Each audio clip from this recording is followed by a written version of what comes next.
Hello दोस्तों, welcome to Gupta ji technical. स्वागत है आप सभी का गुप्ता जी टेक्निकल के एक नए वीडियो में। तो दोस्तों, इस वीडियो में हम लोग करने वाले हैं फिजिक्स के बहुत ही महत्वपूर्ण प्रश्न, जो कि आपके एग्ज़ाम की दृष्टि से बहुत ही महत्वपूर्ण है और ये प्रश्न आपके एग्ज़ाम में पूछा भी जा चुका है। इसलिए ये प्रश्न आपके एंट्रेंस एग्ज़ाम की दृष्टि से बहुत ही महत्वपूर्ण होने वाला है। तो चलिए क्वेश्चन को करना शुरू करते हैं। तो सबसे पहला प्रश्न हमारा यहाँ है, जब जल जमता है तो उसके अणुओं के बीच की दूरी। देखिए, जब जल जमता है तो उनके अणुओं की जो बीच की दूरी होती है वो क्या होती है। तो सबसे पहले मान लीजिए कि ये कोई जल है, ठीक है, ये कोई जल है, या फिर इसको इस प्रकार से भी मान सकते हैं, ये कोई गिलास है, ठीक है, और गिलास में जल है, ठीक है, गिलास में जल है और यहाँ से कोई ठंडी वायु यानी हवा आ रही है, ठीक है, ठंडी हवा आ रही है और यहाँ से जब ठंडी हवा आ रही है तो सभी इसमें जो, अगर ये पानी ज़्यादा गर्म होगा तो जो पानी का नॉर्मल टेम्परेचर होता है यानी कि समांतर तापमान होता है वो कितना होता है, 4 डिग्री सेल्सियस, ठीक है। पानी का जो समांतर तापमान होता है 4 डिग्री सेल्सियस होता है, ठीक है। इसलिए जब ये पानी 4 डिग्री सेल्सियस होगा तो ये पानी नीचे आएगा, ठीक है, और नीचे का पानी फिर ऊपर जाएगा, ठीक है। यह प्रक्रिया जो है चलती रहेगी, ये प्रक्रिया जब तब तक चलती रहेगी जब तक कि पूरा पानी 4 डिग्री सेल्सियस तक ना आ जाए, ठीक है। और 4 डिग्री सेल्सियस आ जाने के बाद जब इस पानी को हम लोग, जो ये पानी है, तो पानी का जो घनत्व होता है, पानी का जो घनत्व होता है वो बर्फ़ के घनत्व से ज़्यादा होता है, ठीक है। जो पानी का घनत्व होता है वो बर्फ़ के घनत्व से ज़्यादा होता है। इसीलिए जो बर्फ़ है वो पानी पर तैरता रहता है, ठीक है।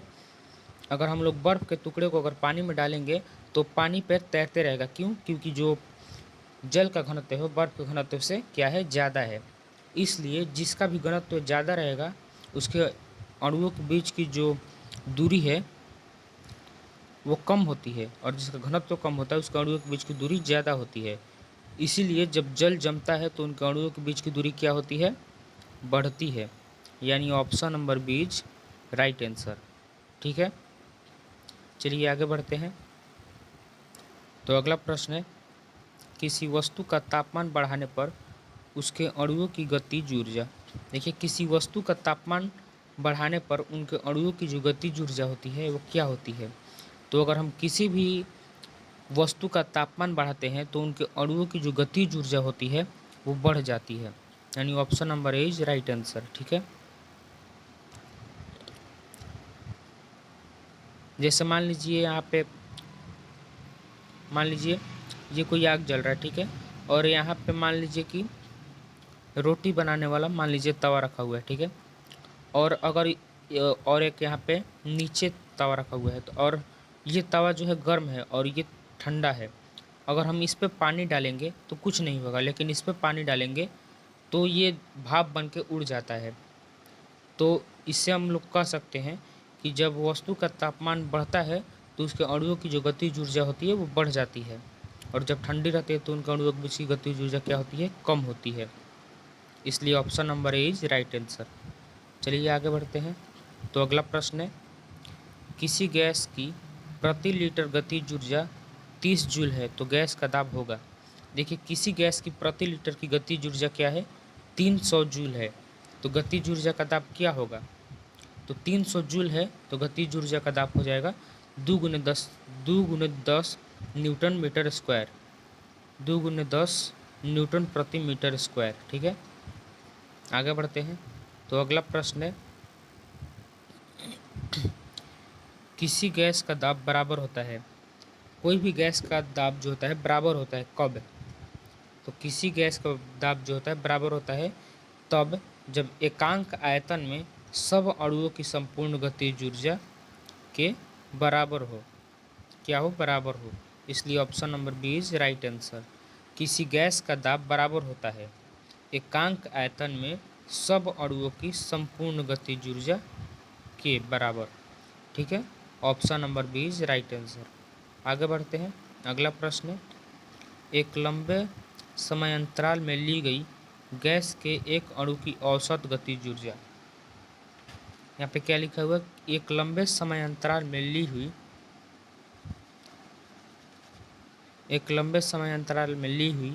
ली गई किसी गैस के एक अणु की औसत गतिज ऊर्जा क्या होती है? तो वो होती है गैस के परम ताप के वर्ग के समानुपाती। Option number C is right answer. Gas के परम ताप के वर्ग के समानुपाती होती है। ठीक है, आगे बढ़ते हैं। अगला प्रश्न है, किन अवस्थाओं में वास्तविक गैस पीवी बराबर आरटी समीकरण का लगभग पालन करती है? देखिए, बताना इसमें कि किन अवस्थाओं में वास्तविक गैस जो है पीवी बराबर आरटी समीकरण का लगभग पालन करती है। तो इसका जो राइट आंसर होगा वो होगा ऑप्शन नंबर डी, यानी उच्च दाब और निम्न ताप पर।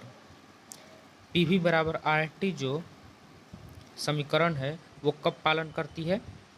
तो जब जो दाब हो वो उच्च हो और जो ताप हो वो निम्न हो, यानी कम हो। ठीक है, आगे बढ़ते हैं। तो अगला प्रश्न है, चावल पकाने में अधिक समय लगेगा। देखिए, यहाँ पे चावल पकाने में जो है अधिक समय लगेगा कब? समुद्र तल से 100 मीटर पर पनडुब्बी में, या फिर समुद्री तल पर, या फिर शिमला में, या फिर माउंट एवरेस्ट की चोटी पर। तो चावल पकाने में अधिक समय लगेगा समुद्र तल पर। ठीक है, option number B is right answer. आगे बढ़ते हैं। तो अगला प्रश्न है,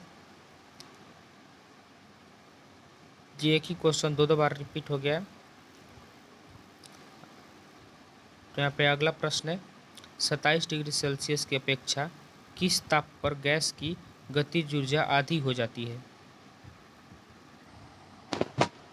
तो इसका राइट आंसर होगा वो होगा ऑप्शन नंबर ए, यानी 13.5 डिग्री सेल्सियस। आगे बढ़ते हैं। तो अगला प्रश्न है, अनुगति सिद्धांत के अनुसार अणुओं के बीच संगत होता है। अनुगति की सिद्धांत के अनुसार जो है उनके अणुओं के बीच की जो संगत होती है वो होती है कैसी? पूर्णतः प्रत्यारथ, असंत प्रत्यारथ, पूर्णतः प्रत्यास्थ, इनमें से कोई नहीं। तो इसका जो राइट आंसर होगा वो होगा ऑप्शन नंबर डी, यानी इनमें से कोई नहीं। ठीक है, आगे बढ़ते हैं। तो अगला प्रश्न है, गर्म करने पर ठोसों में प्रसार होता है क्योंकि? जब हम लोग ठोस को गर्म करते हैं तो उनमें प्रसार होता है, क्यों? तो इसमें इसलिए प्रसार होता है क्योंकि स्थित ऊर्जा वक्र पड़ोसी परमाणुओं के बीच की संतुलन दूरी में सम्मिलित होता है। Option number D is right answer. ठीक है, आगे बढ़ते हैं। तो अगला प्रश्न है, गैसों की गतिज ऊर्जा के संबंध में कौन सा कथन असत्य है? गैसों की गतिज ऊर्जा के संबंध में बताना है कि कौन सा कथन असत्य है। तो हमारा पहला कथन है, गैस के अणु सतत यादृच्छिक गति करते हैं।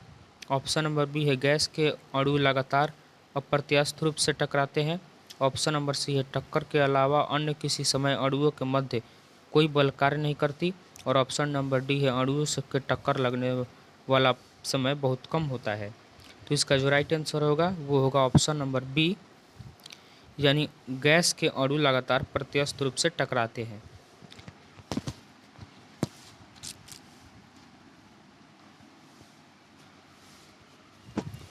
गैस के अणु अप्रत्यास्थ रूप से टकराते हैं, ये जो गैसों के बारे में कहा गया कथन है ये गलत है। चलिए आगे बढ़ते हैं। तो अगला प्रश्न है,